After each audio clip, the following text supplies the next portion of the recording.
You can't just kick me out. This is my home.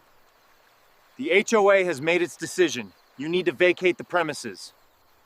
The door of my old Ford pickup creaked open like a scream in the dead of night. And there she was, Mrs. Evelyn Hargrove, the self-appointed queen of Willow Valley Estates, charging down the gravel path from her manicured McMansion with a clipboard clutched like a weapon. Her face was a mask of fury, veins bulging in her neck as she waved a sheaf of papers at me. You're not supposed to be here. This property is under HOA review for abandonment, she shrieked, her voice slicing through the crisp autumn air, carrying echoes of entitlement that made my blood run cold. I hadn't even stepped fully out of the truck, my boots crunching on the fallen leaves of my own damn driveway, and already the nightmare I'd left behind 3 years ago was clawing its way back. I froze, keys dangling in my hand, the scent of pine and damp earth filling my lungs, a reminder of why I'd bought this cabin in the first place, to escape the city's grind. But Evelyn, everyone called her Evie behind her back, though never to her face, wasn't stopping. She thrust the papers inches from my chest, her perfectly coiffed silver hair whipping in the wind. You violated Covenant 12.4. Failure to maintain residency. We voted to rezone this lot for community use. Her eyes, sharp as broken glass, bored into mine, and for a split second, I saw not just anger, but something darker, greed, maybe, or desperation. My stomach twisted. This wasn't just a welcome home ambush. It was an eviction notice on my own land. I should have known better than to think distance would heal the fractures in this place. Willow Valley had started as a dream, a cluster of cabins and homes nestled in a private valley, bound by an HOA meant to preserve the natural beauty. I'd inherited the cabin from my grandfather, the original developer who'd carved out the lots decades ago. But he'd kept one secret buried in the deeds. The entire valley was still under his name, a safeguard against overdevelopment. When he passed it to me, I never broadcast it. Why rock the boat? I'd lived here quietly for years, paying dues, attending the occasional meeting where folks like Evie nitpicked over fence heights and paint colors. Then life pulled me away, a job in the city, a divorce that left me raw and retreating. I figured the HOA would tick along without me. How wrong I was. As Evie ranted on about community standards, I forced a calm smile, my heart pounding like a war drum. Evie, it's been a while. Let's talk this out inside. Coffee. My voice was steady, but inside, doubt gnawed at me. Had I really abandoned the place? The cabin looked weathered, sure, peeling paint on the shutters, overgrown weeds choking the porch, but it was mine. Or was it? The thoughts slithered in. Maybe I'd let it go too long, given them an opening. Paranoia flickered, with the neighbors watching from their windows, curtains twitching like guilty consciences. She huffed, lowering the clipboard but not her guard. Fine, but don't think this changes anything, Mark. The boards already moved forward. We stepped inside, the familiar creak of the wooden floors underfoot stirring memories of quieter times.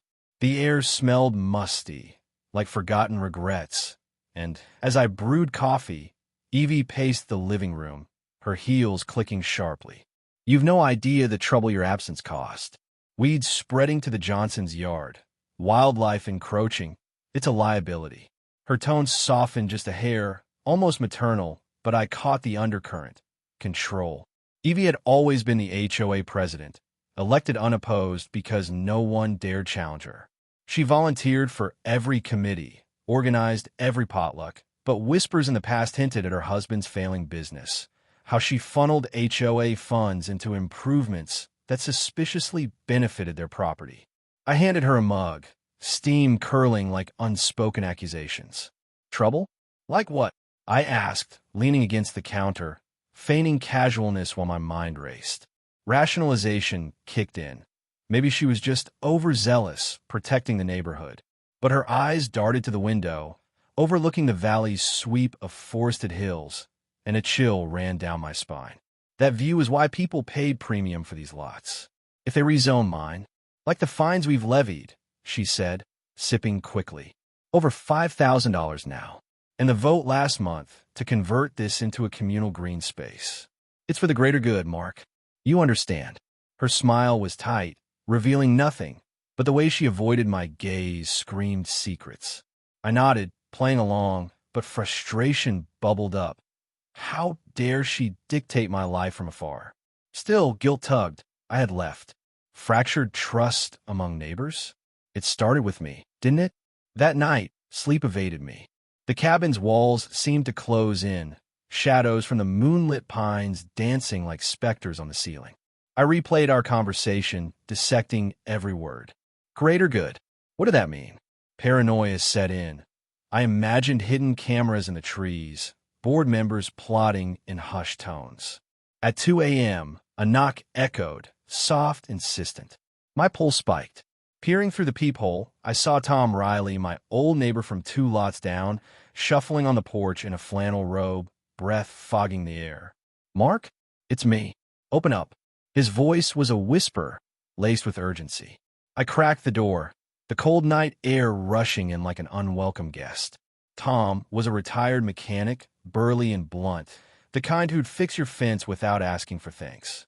But his eyes were shadowed, lines deeper than I remembered. Evie came at you already, huh? He glanced over his shoulder, as if the darkness hid eavesdroppers. Yeah, what's going on, Tom? Rezona my land. I stepped aside, letting him in. He rubbed his hands together, blowing on them, the scent of wood smoke clinging to his clothes from his perpetual backyard fires. Another HOA sore point, I recalled. He sank into the armchair, sighing heavily. It's bad, man. Started small after you left. Evie pushed for stricter rules, bans on certain plants, mandatory landscaping fees. Folks grumbled, but went along. Then she started eyeing vacant properties. Yours was the prize. His words hung heavy, and I felt a surge of anger. Not at him, but the system we'd all enabled. Why hadn't anyone stopped her? But then moral conflict hit. I'd been absent, complacent. Maybe I deserve this. Prize? For what? I pressed, voice low. Tom leaned forward, elbows on knees.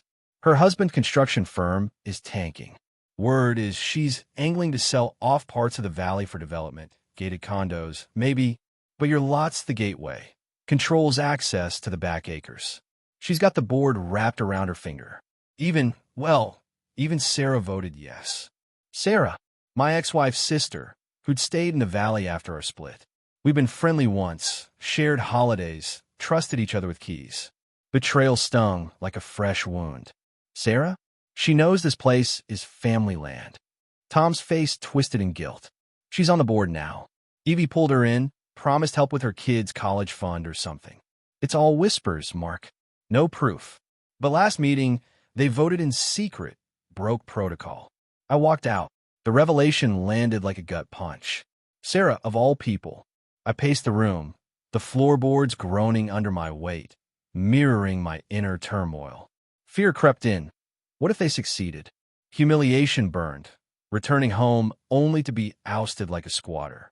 But doubt lingered. Tom could be exaggerating, stirring drama. Neighbors turned on each other over less here. Fence disputes, noisy dogs. Was this paranoia or reality? The next day dawned gray and oppressive, the valley shrouded in mist that clung to the pines like secrets. I drove to the community center for the HOA meeting, the windshield wipers thumping rhythmically, syncing with my racing heart. Parking lot was full, Subarus and Jeeps gleaming under sodium lights, a facade of suburban normalcy. Inside, the air was thick with coffee and tension, fluorescent bulbs buzzing overhead. Evie presided at the head table, gavel in hand, flanked by board members including Sarah, who avoided my gaze, fiddling with her notes. Order. Evie banged the gavel, her voice crisp. Item 1. Enforcement updates. Murmurs rippled through the 24 residents. Familiar faces, now shadowed with unease. Mr. Patel from down the street shifted uncomfortably, his wife whispering in his ear. I sat in the back, heart hammering, scanning for allies. Tom nodded subtly from across the room. As they droned on about mailbox uniformity, suspense built like a storm cloud. Hints emerged. Evie mentioned expanding green initiatives, her eyes flicking to me. Sarah chimed in, voice steady but laced with something. Regret? We must prioritize community assets over individual neglect. The word slice deep. Was that aimed at me? Whispers spread, overheard fragments. He's back. Thinks he could just waltz in. Evie's got plans. During the open forum, I stood, legs shaky. I'd like to address the rezoning of my property. Gasps echoed, chairs scraping. Evie's face hardened, but she nodded. Briefly, Mr. Harlan. I laid it out. My absence defines the vote. This feels personal and rushed. My voice cracked slightly, betraying the anger simmering beneath. Inner conflict raged. Call them out or play nice. But as I spoke, Sarah's eyes met mine, guilt flickering then gone. She rationalized aloud. Mark, it's not personal. The valley needs unity. Your lot's been empty. We're thinking of the kids, the future. Unity? Bullshit. Frustration boiled over. And what about the deeds? Grandfather's clauses? I hinted, testing waters. Evie interrupted smoothly. Irrelevant. The HOA covenants supersede. The meeting adjourned amid tense chatter, neighbors clustering in knots. Outside, under the drizzling rain, Sarah caught me by the arm. Mark, wait. Her coat was damp, hair frizzing, vulnerability cracking her composure. I didn't want this. Evie, she helped when things were tough after the divorce. Promised the rezoning would fund scholarships. For my boy, betrayal crystallized, family ties shattered for a payout. You sold me out for that. I whispered, voice raw with humiliation. She flinched, tears mixing with rain. It's not that simple. Everyone's struggling. Evie's husband. Save it. I pulled away, storming to my truck, the slam of the door echoing my fractured trust. But her words lingered, humanizing the mess. Moral complexities. Evie wasn't just power-hungry. She was desperate, propping up a failing life. Sarah, guilty but cornered. Even me. Had my silence enabled this? That evening, paranoia peaked. A letter slipped under my door. Anonymous typed, "Watch your back. Evie's digging into your title." My hands shook as I read it by lamplight, the cabin's isolation amplifying every creak. I pored over old documents in the attic, dust motes dancing in flashlight beams, unearthing grandfather's will. There it was, the master deed. I owned the entire valley. Lots were leased, not sold outright. The HOA? A facade on borrowed land. Suspense coiled tighter. I confronted Tom at dawn, fog blanketing the valley like a shroud. Who else knows? He admitted. Rumors, but Evie dismissed them. She's pushing a special vote tomorrow to eminent domain your lot. The climax built. I attended the emergency meeting, heart thundering. Evie smug called the vote. Hands raised, Sarah's hesitant, then up. Betrayal's knife twisted. Passed. Evie declared, triumph in her eyes. Then the twist. I stood, voice steady despite the storm inside. Invalid. All of it. I slid the master deed across the table, the room falling silent as tombs. Gasps erupted as they read. The valley was mine. Leases revocable. HOA dues. My discretion. Evie's face drained of color, clipboard clattering to the floor. Impossible, she gasped, but her eyes betrayed her. She'd suspected, dug, but buried it to push her agenda. Sarah's hand flew to her mouth, horror dawning. Her betrayal for nothing, trust irreparably broken.